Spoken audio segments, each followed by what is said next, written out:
Y algo que vengo escuchando, no sé si a diario, pero de manera recurrente. Por eso estamos en comunicación con Anabela Serventi, ella es licenciada en psicología, para tratar un tema que, reitero, lo vengo escuchando ya con una frecuencia importante y dije, bueno, esto hay que charlarlo. ¿Qué pasa cuando uno tiene un vínculo, por ejemplo, con una persona que es poco cariñosa, poco demostrativa? Y que después quizás muchas acciones de uno las justifica en que no recibió, no tenía el cariño de tal persona como corresponde. Anabela, ¿cómo estás? Cristian Romero te está saludando, muy buenas tardes. Tardes. Sí, un gran tema, ¿no? Es verdad que se está hablando mucho de esto últimamente. Se habla mucho y lo que decía, y siento como que muchos justifican algún accionar con no tuve el cariño, porque no solo hablo de parejas, porque puede ser vínculo afectivo de padre, madre, no sé, hermanos. No, mis hermanos como era el más chiquito me dejaban de lado. Y muchos se justifican en eso, ¿no? Mi papá no era cariñoso, entonces yo no soy cariñoso con mis hijos. Pero me... Sí, exacto. Hay algo ahí, ¿no? Con el lenguaje del amor y demás, digo, para prestar atención. Mira, es cierto esto de que hay personas que demuestran el afecto por ahí en menos de lo que alguno puede estar acostumbrado, ¿no? Ujú. Pero ahí tenemos que tener en cuenta distintas cuestiones, ¿no? Digo, si cuando yo conocí a esa persona ya era poco afectiva o fue algo que empezó a pasar con el paso del tiempo, ¿no? Digo, no es lo mismo. Si yo ya te conocí de esa manera, ¿qué me estoy cobrando después? Si yo ya te conocí así, ¿no? Digo, y lo que pasa con mis expectativas ahí, ¿no? Y el tema es qué pasa si la persona deja de ser afectuosa a lo largo del tiempo. Ahí tenemos dos historias completamente distintas, ¿no? Ajá.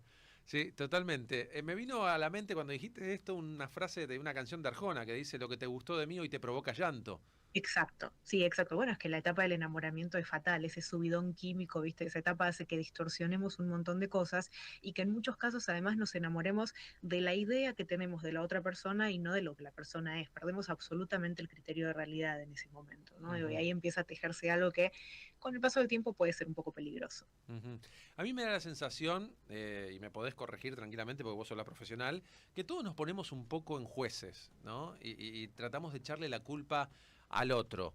Y muchas veces no entendemos los contextos, porque por ejemplo, si referimos a un padre, tenemos que ver la edad del padre y cómo era ser demostrativo antes y cómo es hoy en día, ¿no? Porque las cosas me da la sensación que cambiaron muchísimo. Absolutamente, cambiaron muchísimo. Y de hecho, respecto de las emociones, existen reglas culturales para la expresión emocional. Nosotros somos una cultura que venimos de un paradigma que es bastante estricto, ¿no? Los hombres no lloran y calladita te ves más bonita, ¿no? Con lo cual tenemos hombres que no se animaban a mostrar sus afectos y mujeres que no se animaban a pedirlo. ¿No? Ujú. Eso tenés ahí un combo explosivo respecto de la expresión emocional para empezar, ¿sí? Entonces, lo contextual es muy importante. Y otra cosa también es repasar, esto es una tarea que yo hago con todos mis pacientes cuando surge el tema vínculos, que surge un montón últimamente, ¿no? En los últimos años, que es establecer el mapa, hacer el recorrido biográfico de cómo aprendimos cada uno de nosotros las cosas del amor. A quienes vimos amando mientras nosotros crecíamos de manera de aprender qué es lo correcto, qué es lo esperable, qué es lo que está admitido y empezar a actualizar eso de acuerdo a si es o no compatible y congruente con nuestra identidad, ¿no? Ujú. A mí me ha pasado de ver, por ejemplo, esta semana una imagen con un texto que decía, mirá mi papá, re cariñoso con el nieto y a nosotros ni siquiera nos Mm. alzaba o nos agarraba upa.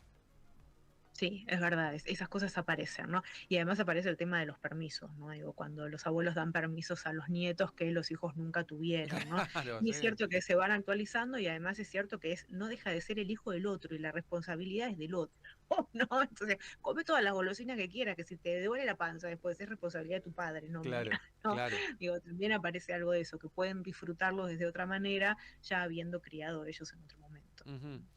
¿Hay forma de tratar esto para aquella gente que le cuesta ser demostrativa? Claro que creo que tiene que empezar por uno. Si uno dice, no, yo la verdad no soy demostrativo, pero me gustaría hacerlo, ¿hay forma de ir cambiando, de ir modificando con Sí. terapia?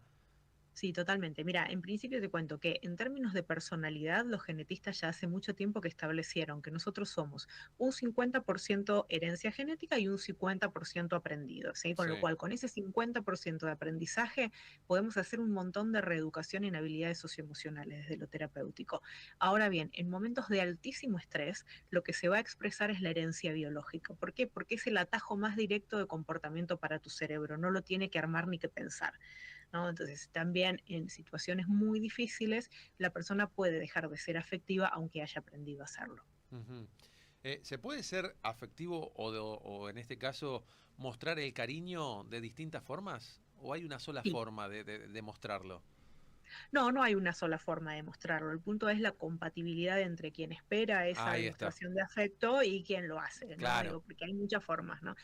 Hablamos, por ejemplo, con mis consultantes me gusta mucho hablar de los gestos, ¿no? Por ahí el hecho de que, no sé, vengas a ver una película conmigo que a vos no te gusta tanto, pero lo haces porque es un gesto, porque en realidad te gusta compartir esa felicidad conmigo, ¿no? El, claro. el gesto es una demostración de Ujú, cariño, por ejemplo, ¿no? ujú.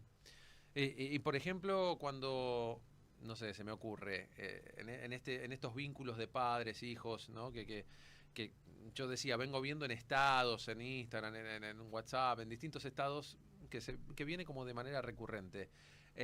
Por ejemplo, no sé, si un padre le dice, bueno, no, yo no te demostraba cariño, no te abrazaba, no te alzaba, pero me rompía el lomo para darte de comer, para llevarte al colegio, Sí. para que tengas... se puede entender también de esa manera. Y ahí, ¿quién es el que tiene que entender más? ¿El que está Claro, los reclamando o el que dos. está dando? No, los dos. En realidad ahí hay que tender un puente, ¿no? Porque, a ver, yo puedo llenarte de cosas y darte todo, pero si sos invisible y no estoy viendo tu necesidad, hay algo que no está encastrando bien, ¿no? De ese modo. Entonces, animarnos a preguntar qué necesitas. Todos somos distintos, incluso entre hermanos, ¿no? Digo, los distintos hijos tienen distintas necesidades afectivas también. Ujú, Algunos son más del contacto, otros son más del gesto, otros son más de la presencia distante. Entonces, esto implica conocer al otro. Para tender un puente tenemos que conocernos. Y también tenemos que admitir que a lo largo de los años vamos cambiando, con lo cual tenemos que actualizar las versiones que tenemos de nosotros mismos. ujú. ¿Cuál es la consulta más recurrente en estos temas? ¿De pareja o vínculos, digamos, de padres, madres y demás? Sí, de pareja, De pareja. absolutamente de pareja. Primero porque los vínculos están muy difíciles, las personas están muy defendidas de los vínculos, las relaciones hoy pasan a ser algo que compite contra otros estímulos, el trabajo, la profesión, los amigos, ya no tiene ese lugar preponderante como proyecto de vida una pareja, sino que pasa a competir con todo lo demás. Y establecer esa conjunción de dos códigos culturales que se unen para formar uno tercero y novedoso, que es el de la pareja, es muy complicado en estos tiempos. Ujú.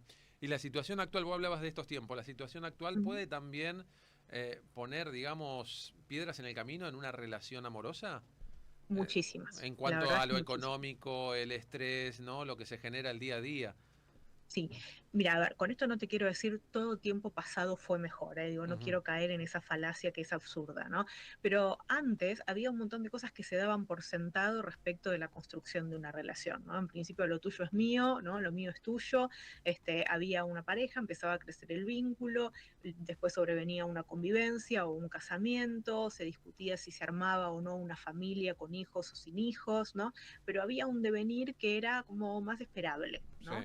Hoy todo eso no está y genera mucha ansiedad, ¿no? Los proyectos no son claros, no es claro qué está dispuesto a compartir el otro conmigo, genera muchísima ilusión de tener muchas opciones el tema de las aplicaciones de citas, Ujú, nunca sabes si el otro va a volver a estar dispuesto a verte y a salir en una nueva oportunidad, esta cosa de esperar el mensaje, el gosteo, ¿no? Se generan muchísimos ansiógenos novedosos alrededor de los vínculos hoy por hoy.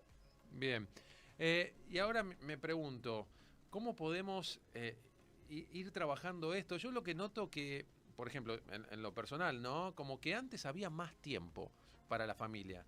Como que antes, quizás uno era chico y tenía otras responsabilidades, pero yo sentía como que mi papá y mi mamá tenían más tiempo del que yo tengo hoy para darles a mis hijos, ¿no? Porque uno está constantemente o trabajando o enganchado con esto, con el trabajo. Es difícil cortar, digamos, en algún momento del día, pero antes era como que en un momento de la tarde ya era todo familia.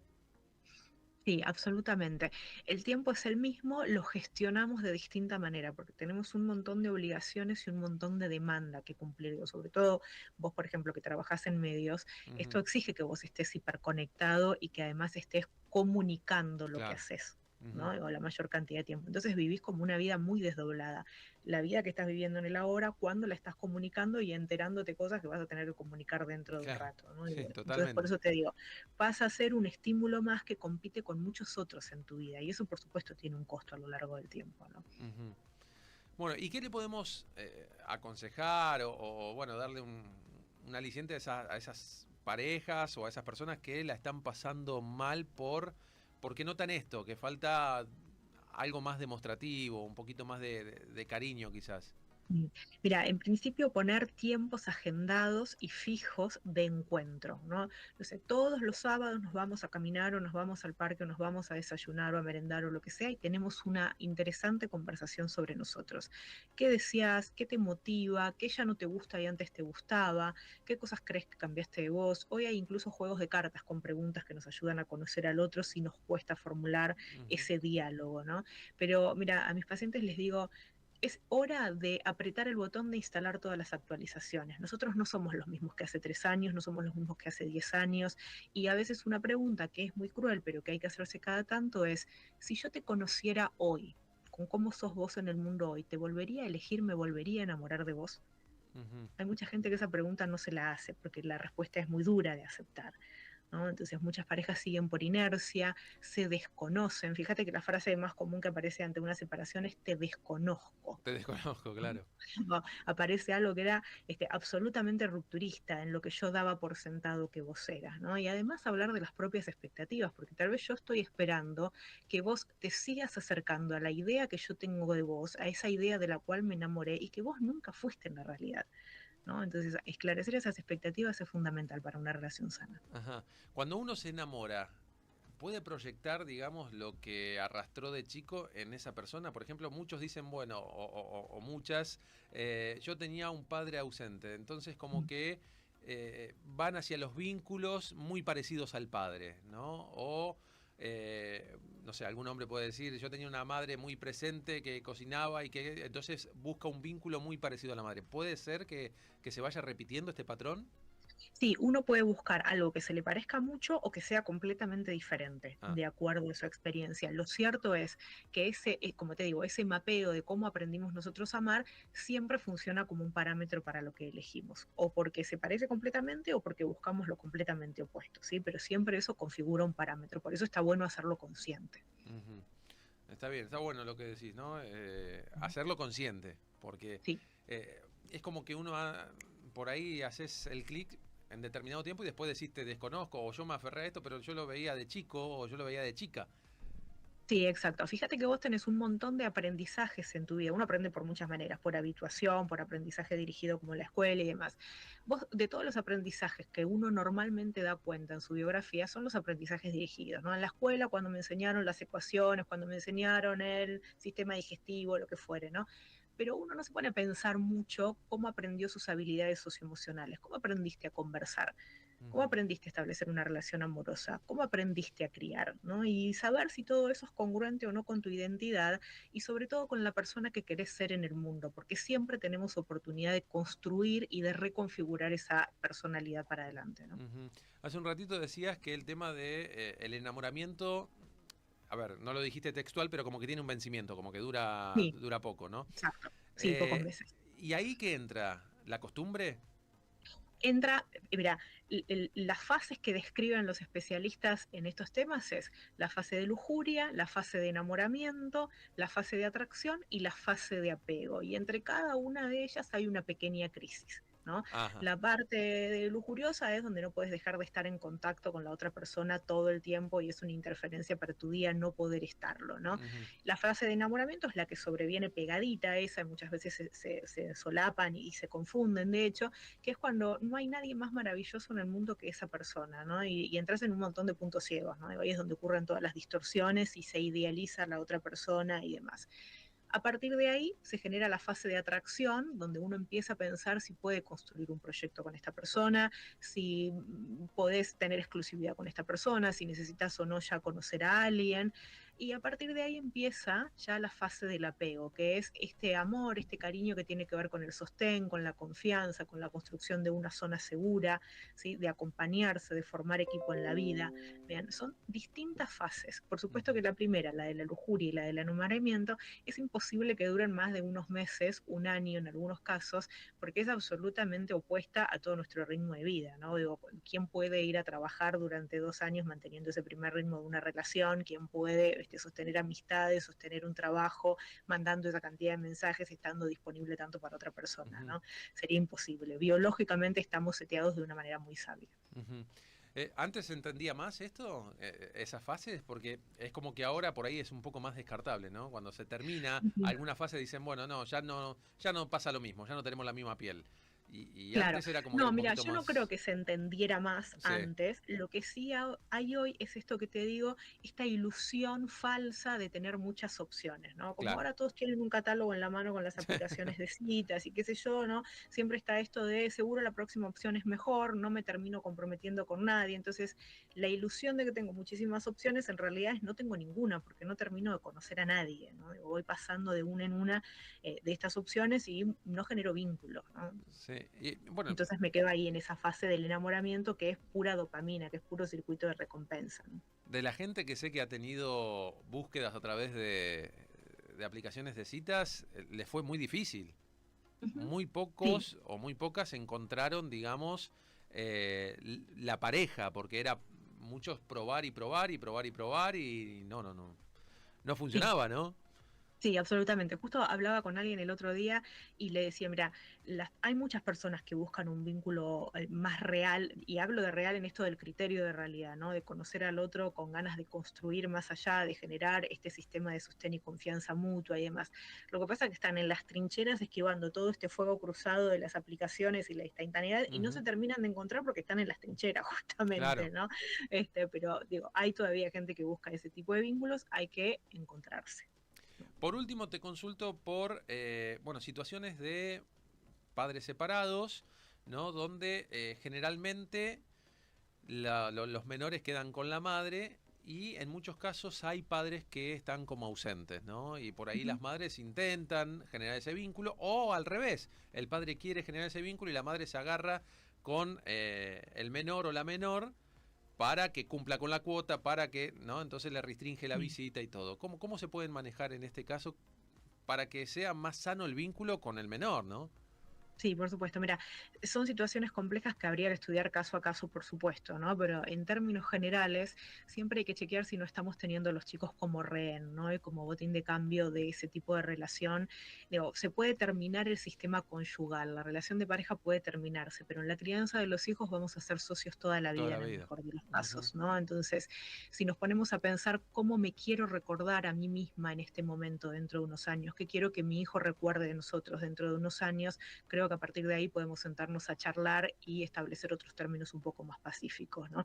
No nos olvidemos de preguntarle a los chicos qué necesitan, porque los chicos muchas veces corren de una casa a la otra y no pueden terminar una tarea o están sentados, no sé, armando un rompecabezas y ya tienen que salir porque los viene a buscar alguien y ujú. eso no ayuda a gestionar sus ansiedades, a educar en la tolerancia a la frustración y en la demora de la gratificación, porque siempre tienen que estar listos para disparar, ¿no? Entonces, preguntémosle a los chicos qué necesitan y establezcamos de ahí una relación lo más sana posible, porque ya te digo, el sistema conyugal se puede terminar, Claro. ¿sí? Pero la parentalidad pasa por otra vía. Ujú. Bueno, muchísimas gracias, Anabela, por tu tiempo. Sé que estás a full, ahora enseguidita Mm. tenés otra nota también, así Sí, que te agradezco muchísimo. Un placer hablar por con favor, un vos y en placer. cualquier otro momento, un viernes, te volvemos a molestar. Dale, cuando quieras. Me encanta que toques estos temas, Cristian. Un lujazo hablar con vos. Gracias. Gracias, un placer, Buen hasta fin de. luego. Chau, chau, hasta Igualmente, luego. bueno, ahí pasaba Anabela Servinti, entonces, licenciada en psicología, hablando